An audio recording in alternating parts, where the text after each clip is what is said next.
नवग्राम गांव में शारदा अपनी दो बेटियों सीमा और रुचि के साथ एक कच्चे से घर में गुजर बसर कर रही थीं। पति ज्ञान प्रकाश का देहांत कुछ वर्ष पूर्व हो गया था और शारदा अब बस यही चाहती थी कि उसकी बेटियां सुखी हो जाएं, खासकर सीमा जो अब 19 वर्ष की हो चली थी। शारदा पड़ोस की श्यामा काकी से कहती, मैंने कितनी बार कहा है, कोई अच्छा रिश्ता देखो, लड़की सयानी हो गई है। बहन, देखा तो बहुत जगह, पर अब हर कोई दहेज मांगता है। कोई जमीन चाहता है, कोई नकदी। आजकल बिन दहेज कोई शादी नहीं करता। शारदा की आंखें नम हो जातीं। मेरे घर में कमाने वाला कौन है? मैं खुद दूसरों के घरों में चौका बर्तन करके थोड़ा बहुत लाती हूँ। उसे घर चले यही बहुत है।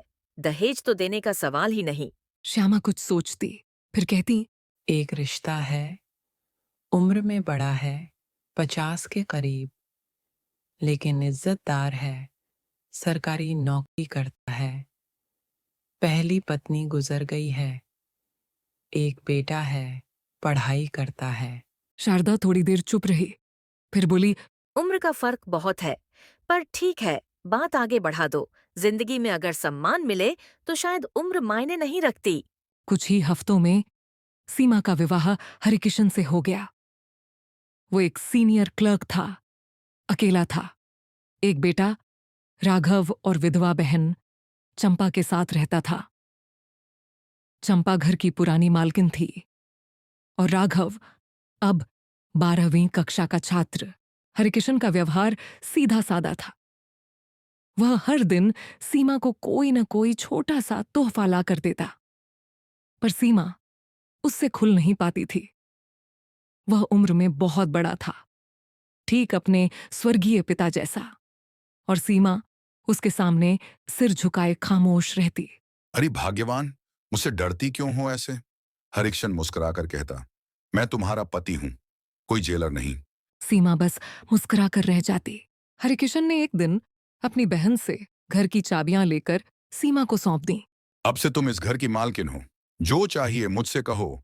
और चंपा, अब से सीमा को ही हर जरूरत बताना। यह चंपा को अच्छा नहीं लगा। वह मन ही मन कूटने लगी। जल्द ही मोहल्ले की औरतों से चंपा ने सीमा की बुराई शुरू कर दी। बहन, जब से आई है रानी बनी बैठी है। पैसे मांगो तो 3 बार कहना पड़ता है। सीमा चुपचाप ये सब सुनती। चंपा ने उस दिन से उसे ताने देने शुरू कर दिए जब से सीमा को घर की चाबी मिली थी। हर बात पर ताना। अब छत पर क्या डांस करेगी? बेटे को खाना तक नहीं देती। अब घर चलाना उसे आता है क्या? सीमा अंदर ही अंदर टूटने लगी थी। एक दिन उसने हरिकिशन से कहा, आप दीदी से कहिए, मुझ पर इतना क्यों चिल्लाती हैं? मुझे घर की मालकिन नहीं बनना, पैसे उन्हें दे दीजिए। हरिकिशन को गुस्सा आया। अगर उन्हें रहने देना है तो चुप रहना होगा। यह घर तुम्हारा है। अगर वो ज्यादती करें तो निकल जाएं। चंपा ने सुन लिया। उसकी आंखें आग बबूला हो गईं। बहन, अब नई बीवी आई है तो पुरानी बहन को बाहर निकालोगे? उसी दिन से चंपा ने राघव को भड़काना शुरू कर दिया। अब जाकर अपनी नई माँ से पैसे मांगो, मुझसे ना कहना। राघव मासूम था। वह कभी कभी सीमा से पैसे मांगता तो सीमा स्नेह से देती, लेकिन एक दिन उसने खाने को मना कर दिया। माँ कहती हैं, तंग मत करो, नहीं तो कान काट दूंगी। सीमा सन्न रह गई। मैंने ऐसा कब कहा? हरिकिशन ने गुस्से में राघव को डांट दिया। इससे चंपा बिफर गई। अब बच्चे को भी मारोगे? नई बीवी मिली है तो सबको भूल गए। मुझसे बच्चों की तकलीफ देखी नहीं जाती। कुछ दिन बाद हरिकिशन ने राघव को हॉस्टल भेजने की बात की। घर में रहता है तो बिगड़ता है। राघव दुखी हो गया। बाबूजी, मैं जाऊंगा, मुझे कोई आपत्ति नहीं। सीमा सुनकर रो पड़ी। वह मुझसे अंग्रेजी पढ़ता है, मुझे कैसे पढ़ेगा? हरिकिशन को शक हुआ। वो कब से पढ़ा रहा है? तुमने मुझसे क्यों नहीं कहा? बस थोड़ा बहुत ही, जब वह फुर्सत में होता है। हरिकिशन को यह बात चुभ गई। वह राघव को हॉस्टल छोड़ आया। राघव वहां बहुत दुखी रहने लगा। न खाता न पढ़ता। उसका शरीर सूखने लगा। सीमा बेचैन हो गई। उसने राघव के दोस्त अमित से कहा, जाकर उसे बुला लाओ, कहो माँ बुला रही हैं, कहीं बीमार ना हो जाए। अमित अगले दिन राघव से मिला और बोला, तेरी माँ दिन रात रोती है। जब बाबूजी घर आते हैं तो जबरदस्ती हंसती है, पर असल में टूट रही है। राघव की आंखें भर आईं। आज तक किस पिता ने बेटे पर ऐसा कलंक लगाया होगा। मैं सिर्फ माँ से थोड़ा खाना मांगने गया था और आज मुझ पर शक हो गया। उसका स्वास्थ्य और गिरने लगा। डॉक्टरों ने कहा। गंभीर स्थिति है। हरिकिशन घबरा गया। मैंने क्या कर दिया? एक मासूम बच्चे को दूर भेज दिया और उस औरत पर शक किया जो उसे बेटे की तरह चाहती है। उसके आंसू थमने का नाम नहीं ले रहे थे। राघव अब हॉस्टल में था, पर उसका मन वहां बिल्कुल नहीं लगता था। न वह ठीक से खाता न पीता। पढ़ाई की किताबें सामने होती, पर आंखें आसमान की ओर टिकी रहती। हर रात उसकी आंखें नम होती, ना जाने किसके लिए। शायद उस मां के लिए जो अपनी सौतेली पहचान को भुलाकर उसे बेटी की तरह चाहती थी। सीमा को जब यह पता चला कि राघव की तबीयत बिगड़ रही है, तो उसका कलेजा कांप उठा। हरकिशन के सामने कुछ ना कह सकी, लेकिन हर शाम एक थाली में कुछ मीठा बनाकर खिड़की के पास जाकर बैठ जाती, जैसे वह किसी को पुकार रही हो। एक दिन अमित फिर मिलने आया। राघव को चुप देखकर बोला, तेरी अम्मा अब कुछ नहीं खाती, आंखें पथरा गई हैं उनकी। जब तेरा नाम आता है तो बस देखती रहती हैं, जैसे कोई बुत। राघव की आंखें भर आईं। अमित, क्या माँ सच में मुझे याद करती है? क्या वह अब भी मुझे उतना ही चाहती हैं जितना पहले? अमित ने सिर हिलाया। माँ तो माँ होती है, चाहे जन्म दे या ना दे, लेकिन यहां तो उन्होंने तुझे बेटे से भी ज्यादा चाहा है। रात को राघव ने पहली बार हॉस्टल की खिड़की खोलकर चांद देखा। आंखें मूंद कर बोला, माँ, तुमने मुझे बुलाया है, मैं आ रहा हूँ। अगले दिन बिना किसी को बताए राघव चुपचाप घर चला आया। उधर सीमा पूजा की थाली में दीपक रख रही थी। तभी दरवाजे की सांकल खटकी। उसने दरवाजा खोला। सामने राघव खड़ा था, थका हुआ, मुरझाया हुआ, लेकिन आंखों में वही पुराना अपनापन। राघव! सीमा की आवाज कांप गई। राघव ने उसके पांव छू लिए। माँ, मैं आ गया। सीमा का कलेजा फट पड़ा। उसने राघव को गले से लगा लिया।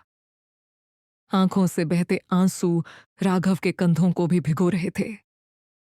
तभी पीछे से हरिकिशन आ गया। उसके चेहरे पर कठोरता थी। किसने बुलाया इसे? सीमा ने कांपते स्वर में कहा। मैंने नहीं बुलाया। इसे उसकी याद खींच लाई है। इसे माँ की जरूरत थी और मुझे बेटे की। हरिकिशन कुछ कहने ही वाला था कि चंपा भी आ गई। बहुत खूब। अब लड़का माँ के आगे खड़ा है और बाप एक तमाशबीन बनकर खड़ा देख रहा है। सच कहूं, यह बच्चा तुम दोनों से ज्यादा समझदार निकला। हरिकिशन ने राघव की ओर देखा। उसकी आंखों के नीचे काले घेरे थे। होंठ सूख चुके थे। तू बीमार था? अब नहीं हूँ बापू, माँ ने छू लिया है ना। हरिकिशन की आंखों में पहली बार पश्चाताप झलक पड़ा। वह आगे बढ़ा और राघव को गले लगा लिया। बेटा, मुझे माफ कर दे। मैंने अपने ही खून को शक की नजर से देखा। ये मेरी सबसे बड़ी भूल थी। आप पिता हैं, आपका गुस्सा भी मुझे स्वीकार है, लेकिन माँ को मत दुखाइए। ये जो आपको आज भी खाना परोसती है, उसी हाथ से मुझे भी निवाला देती थी। तभी चंपा बोली, हरिकिशन, अब तुम भी समझ लो। जो स्त्री सौतेले बेटे को सगी माँ की तरह पाल सकती है, वो तुम्हारी सच्ची पत्नी है। तुमने उसे कितनी बार अपमानित किया, फिर भी वह हर रोज दीप जलाकर तुम्हारे लौटने का इंतजार करती रही। हरिकिशन चुप रहा। बहुत देर तक कोई कुछ नहीं बोला। तभी सीमा ने राघव के सिर पर हाथ रखकर कहा, बेटा, अब कभी मत जाना। माँ के बिना घर अधूरा होता है और बेटे के बिना माँ। उस दिन पहली बार इस घर में सबने एक साथ भोजन किया। राघव ने पहली रोटी माँ के हाथ से खाई और हरिकिशन ने पहली बार सीमा को सामने बैठाकर कहा, आज से यह घर सिर्फ मेरा नहीं, तुम्हारा है। अब से ना कोई चाबी बदलेगी, ना अधिकार। अब यहां सिर्फ एक चीज बदलेगी, वह है विश्वास। चंपा चुपचाप देख रही थी। उसकी आंखें भीगी थीं। धीरे धीरे रिश्तों की उलझने सुलझने लगीं। राघव अब सीमा से ही पढ़ाई करता। हरिकिशन ऑफिस से आते तो पहले बेटे की खबर लेते, फिर पत्नी से हालचाल पूछते। सीमा ने एक दिन पूछा, अब भी मुझे डर लगता है कि कहीं फिर कुछ गलत ना हो जाए। हरिकिशन ने मुस्कुराकर कहा, डर उसी को लगता है जो रिश्ता बचाना चाहता है, और अब मैं भी डरता हूं तुम्हें खो देने से। अब घर का माहौल पहले जैसा नहीं रहा था। राघव के लौट आने से जैसे हर कमरे में फिर से जान आ गई थी। जहां पहले चुप्पी पसरी रहती थी, अब वहीं राघव की हंसी गूंजती। हरिकिशन भी अब बदले बदले से रहने लगे थे। सीमा से पहले बातें करने में संकोच करते थे, अब हर बात पूछते। चंपा अब भी वहीं थी, मगर अब कुछ थमी सी, कुछ शांत सी। एक दिन जब सीमा रसोई में राघव के लिए हलवा बना रही थी, चंपा धीमे कदमों से उसके पास आई। बहू, सीमा चौंकी नहीं। उसने पलटकर मुस्कुराते हुए कहा, दीदी, आप कब आई? आइए, बैठिए ना। चंपा थोड़ा झिंझकी, फिर बोली, बहू, उस दिन जो कुछ भी हुआ वो मेरी समझ की कमी थी। मैं शायद डर गई थी, ये सोचकर कि अब कोई मेरी बात नहीं सुनेगा। जब से हरिकिशन ने चाबी तुझे दी, मुझे लगा जैसे मेरे हिस्से की दुनिया छीन गई हो। सीमा ने कुछ नहीं कहा। हलवे में घी डालते हुए उसकी आंखें नम हो आईं। मैं राघव को भी बहुत चाहती थी, पर तुझे पास आते देख मुझे लगा जैसे मेरा बेटा मुझसे छिन रहा है। मैं नहीं समझ पाई कि ममता बांटी नहीं जाती, बढ़ती है। सीमा ने चुपचाप कटोरी में गरम हलवा भरा और चंपा की ओर बढ़ाया। खाइए दीदी, ये आज पहली बार आपके लिए बनाया है। चंपा की आंखों से आंसू टपकने लगे। उसने कटोरी थामी और धीरे से सीमा के सिर पर हाथ रख दिया। माफ कर दे बहू, तू मेरी बेटी जैसी है, अब कोई उल्टी बात नहीं निकलेगी मुंह से। आपने बहुत बड़ी बात कह दी दीदी। अब घर पूरा हो गया है, हर कोना आबाद लगेगा। उसी शाम जब हरिकिशन ऑफिस से लौटे तो चंपा ने पहली बार पूरे घर में हंसकर स्वागत किया। राघव दौड़कर आया और उसके बैग से टिफिन निकाल लाया। बाबूजी, आज क्या खाया था ऑफिस में? तेरी माँ के हाथ का परांठा, और क्या? सीमा रसोई से मुस्कुरा रही थी। रात को चंपा ने खुद आकर कहा, हरिकिशन भैया, अब राघव को कहीं नहीं भेजना। यह घर अब फिर से घर जैसा लगने लगा है। तू सही कह रही है बहन। मैंने बहुत बड़ा पाप कर दिया था। जो स्त्री अपने खून से नहीं, अपने प्रेम से बेटे को बड़ा कर रही हो, उससे बड़ा कोई रिश्ता नहीं। समय बीतता गया। अब राघव 12वीं की परीक्षा की तैयारी में लग गया था और सीमा के साथ उसका रिश्ता दिन ब दिन गहरा होता जा रहा था। वह उसे अम्मा कहकर ही बुलाता था और सीमा उसे हर बार आशीर्वाद देते हुए कहती, बेटा, तुझसे ही तो मेरी दुनिया है। इधर रुचि भी बड़ी हो गई थी। शारदा माँ अब बूढ़ी हो चली थीं, लेकिन बेटियों की चिंता अब भी मन में पल रही थी। एक दिन सीमा अपने मायके पहुंची। माँ, अब समय है रुचि के हाथ पीले करने का। आपने बहुत देख लिया जीवन का दुख, अब कुछ सुख देखिए।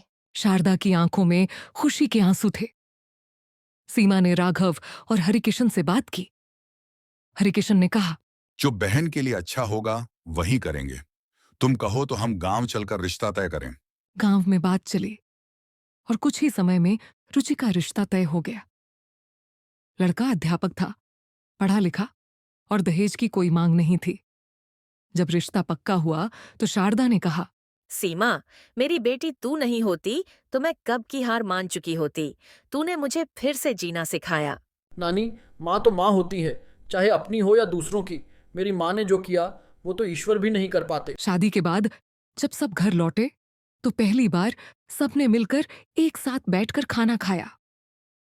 हरिकिशन ने राघव से कहा, बेटा, अब तू बड़ा हो गया है, अब घर की जिम्मेदारी भी समझनी होगी। बाबूजी, माँ ने जो सिखाया है वही मेरी दौलत है। अब मैं कभी किसी पर शक नहीं करूंगा, ना आप पर ना खुद पर। सीमा ने उसके सिर पर हाथ फेरा। बेटा, अगर शक का धुआं उठता भी दिखे तो उसमें अपने विश्वास की हवा डालनी चाहिए। सच्चा रिश्ता कभी बुझता नहीं। वक्त जैसे पंख लगाकर उड़ता गया। अब राघव BA पास कर चुका था और गांव के ही कॉलेज में पढ़ाने लगा था। अब वह न सिर्फ घर का सहारा था, बल्कि गांव के युवाओं का आदर्श भी बन गया था। हरिकिशन अब वृद्ध हो चले थे। सीमा का साया उनके सिर पर था, इसलिए घर में कभी कोई कमी नहीं आई। चंपा अब ज्यादा बोलती नहीं थी। आंखों में एक अजीब सी शांति रहती थी, जैसे किसी ने पुराने दर्द पर शहद रख दिया हो। एक दिन जब राघव पढ़ाकर घर लौटा, सीमा ने उसके सिर पर तेल लगाते हुए कहा, बेटा, अब तू भी घर बसाने लायक हो गया है। अम्मा, जैसा आप कहें, आप ही तो मेरी दुनिया हो। चंपा दीदी वहीं बैठी थीं। बोली, सीमा, अब इस घर को बहू की आवाज चाहिए। अब इस घर में फिर से नए कदमों की आहट होनी चाहिए। सीमा ने गांव में रिश्ता देखा। लड़की का नाम था नीरा, सरल, सीधी और पढ़ी लिखी। जब पहली बार सीमा ने नीरा को देखा तो उसकी आंखों में वही मासूमियत दिखी जो सालों पहले खुद में देखी थी। शादी तय हो गई। घर में फिर से साज सज्जा होने लगी। शारदा मां अब बहुत बूढ़ी हो गई थीं। वह बोली, ईश्वर का धन्यवाद है कि मैं अपनी बेटी का बेटा ब्याहते देख रही हूँ। अब आंखें बंद भी हों तो अफसोस नहीं रहेगा। एक बात कहूं? सीमा ने रोते हुए कहा। दीदी अब कुछ मत कहिए, चुप रहिए। नहीं, आज ना कहूं तो शायद फिर ना कह सकूं। तूने मेरी सारी गलतियों को क्षमा किया। मुझसे जो जो कटु वचन निकले, तूने उन्हें कभी बांध कर नहीं रखा। तू इस घर की धड़कन है बहू। सीमा ने उनका हाथ अपने माथे से लगाया। दीदी, आप ही तो मेरी पहली माँ थीं। अगर आप ना होती तो शायद मैं भी पत्थर बन जाती। चंपा ने राघव को पास बुलाया। बेटा, जब मैं नहीं रहूं तो इस घर में तू और तेरी बहू मिलकर वो खुशबू फैलाना जो सालों पहले तेरी माँ ने फैलाई थी।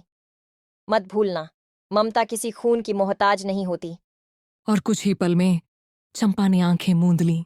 पूरे गांव में चंपा के निधन की खबर फैली।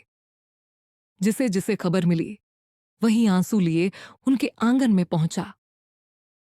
शवयात्रा के समय राघव और सीमा साथ साथ चल रहे थे। नीरा पीछे दीपक लेकर आ रही थी। गांव की औरतें कह रही थीं, इस घर की माटी भी रिश्तों की इज्जत करना जानती है। कुछ दिन बाद जब चंपा का 13वां था, नीरा ने सीमा के पैरों में सिर रख दिया। माँ, अब मुझे सिखाइए चूल्हा कैसे जलता है, रसोई में प्रेम कैसे घोला जाता है और रिश्तों को कैसे सहेजा जाता है। सीमा ने उसे उठाया। बेटी, अब तू मेरी थकान की दवा है और इस घर की नई सुबह। बेटी, अब तू मेरी थकान की दवा है और इस घर की नई सुबह। समय ने करवट ली। अब उस आंगन में जहां कभी चंपा दीदी की डांट गूंजा करती थी, वहां अब बच्चों की किलकारियां गूंजती थीं। नीरा ने एक बेटे और एक बेटी को जन्म दिया था। बेटे का नाम अरुण और बेटी का नाम कनक रखा गया। राघव अब कॉलेज का वरिष्ठ अध्यापक बन चुका था। हरिकिशन अब बहुत वृद्ध हो चुके थे। आंखों में धुंध, हाथों में कंपन और स्मृतियों में बीते दिन। सीमा अब भी सबकी देखभाल करती थी। सुबह तुलसी को जल देना, बच्चों को तैयार करना, नीरा की रसोई में मदद करना और फिर बरामदे में बैठकर सूरज की किरणों में अपनी थकान सुलाना। यही उसका दिन था।